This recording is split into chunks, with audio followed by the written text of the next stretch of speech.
use their golden tickets to vote for BW. Chapter 233, God's Decree. As Wang Zedong curled up on the ground on his own knees and constantly coughed up blood with fragments of broken organs, the whole scene was silent, and the only sound that could be heard was that of the whistling wind as well as the faint groans of the man-turned dragon. On the one hand, the soldiers protecting the northern part of the beginning village were shocked and delighted. They had seen with their own eyes and had experienced firsthand how terrifying the man transformed into a beast was. And yet, that man who was previously slaughtering all of them and arrogantly defying the power of firearms, now lay on his knees on the ground as if he were a weak and helpless criminal awaiting the verdict of the judge of justice. For these soldiers, Wang Zedong was a nightmare from which they could never awaken. They had never seen a human transforming into such a terrifying monster and openly and fearlessly defying traditional modern firearms.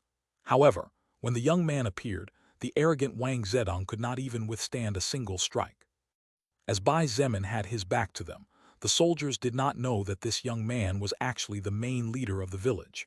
However, it was not difficult for them to assume it. Many of the soldiers had never seen Bai Zemin act in person, so at the thought of having someone so powerful leading them and opening the path, they all felt their blood boil to the brim. Seeing Wang Zedong in such a miserable condition, worse than that of a dead dog, the defending soldiers felt that all their grievances had been washed away for the most part, and the hope of living through the disaster shone at its brightest. It was just that the sadness of losing their comrades in arms could never be washed away. While some rejoiced, many others despaired. The officers dressed in police uniforms could not believe their eyes, and like the men dressed in military uniforms, unconsciously stopped firing. It was just that the reason was completely opposite to that of the other party. Boss Wang lost, a policeman muttered in a state of shock. How can this be possible? How can this be possible? Another man dressed as a policeman repeated the same words like a broken tape recorder. It's over. One man was so frightened that the Type 81 rifle in his hands fell heavily to the floor. Despair flashed in the eyes of the 30 to 40 or so men dressed in police uniforms. Wang Zedong was the most powerful person in the group, but even he had been defeated with a single punch from the young demon before them. They were aware of what this meant. They would probably be the next to pay for what they did. Just as everyone despaired, the young man's voice traveled far and wide across the battlefield. My name is Bai Zemin. I am the king of this camp. If you wish to live, I can give you the chance as long as you follow me obediently. You all have 5 seconds to throw your guns away from your hands and leave your hiding places. If within 5 seconds you are still hiding, I will assume that you want to be my enemy to the end. And the consequences of being my enemy are not particularly good. Although Bai Zemin did not speak aloud, he had amplified his voice with his own mana. By only spending 2 mana points, his voice traveled several hundred meters across the length and breadth of the scene, making it easy for everyone to hear him loud and clear. While some soldiers might resent recruiting people who killed their allies, in reality, these police officers had not killed many soldiers. Most of the defending soldiers were killed by the man kneeling at his feet and the female with a hot body a couple of 100 meters away. The hearts of humans were changeable by nature, each concerned primarily with what was in their own best interest to do. Therefore, when the men dressed as policemen heard what the young man named Bai Zemin said, they looked at each other blankly and hesitated. While most of them were real policemen before the apocalypse, and thus obeyed Kang Rong's orders since he was their superior, none of them were willing to die stupidly fighting against an existence they could not defeat. Don't listen to him, Dai Yun shouted anxiously. She knew that if the rest surrendered, then she would definitely not have a good fate. She had killed too many of the other party's men, and she was sure that she would not be spared. This guy dares to call himself a king. Surely he must be out of his mind. If you go with him, you'll probably end up enslaved. Dai Yun gritted her teeth and clung on to everything she could. Inside a building 100 meters distant, a tall, fair-looking police officer stopped hesitating when he heard Dai Yun's words. The man raised his gun and pointed it out the window as he shouted, "Fire!" His strength may be powerful, but his stamina and defense are not necessarily so. Hearing this, everyone felt that such words made a lot of sense. Even Dai Yun's eyes glittered strangely. Just as Bai Zemin had reached the count of 3, the enemies raised their weapons and began to fire a hail of bullets at him. Bang! Bang! Bang! Bang! The battlefield on the North Road, which had been silent for several seconds, became hellishly loud again, and in the blink of an eye hundreds of bullets rained down on Bai Zemin and Wang Zedong. The bullets were of medium caliber for the most part, so every time they hit Wang Zedong's scaly skin, they simply bounced noisily before falling to the ground. Although he was seriously injured after being hit by Bai Zemin's fist that carried over 300 strength points, his high defense was still present. As for Bai Zemin, he simply injected some mana into the broken bronze bell to stimulate and activate it. Swoosh! The bell flew out of his pants pocket and floated a few inches above his head, releasing an earth-colored barrier around his body. Tinka, tinka, tinka, tinka. The bullets bounced off the magic barrier without even being able to shake it. Bai Zemin observed everything indifferently. Although these bullets posed no danger to the current him, the pain of being hit still could not be avoided. Therefore, he did not hesitate to activate his magic-grade treasure. Seeing that their attacks were ineffective and could not even break through the young man's defense, the policemen felt the Reaper's scythe lying on their necks. But what happened next made these men deeply regret their choice. The Grim Reaper's scythe actually severed their heads. "Since you decided to oppose me, then you can go to hell," Bai Zemin said with murderous intent brimming.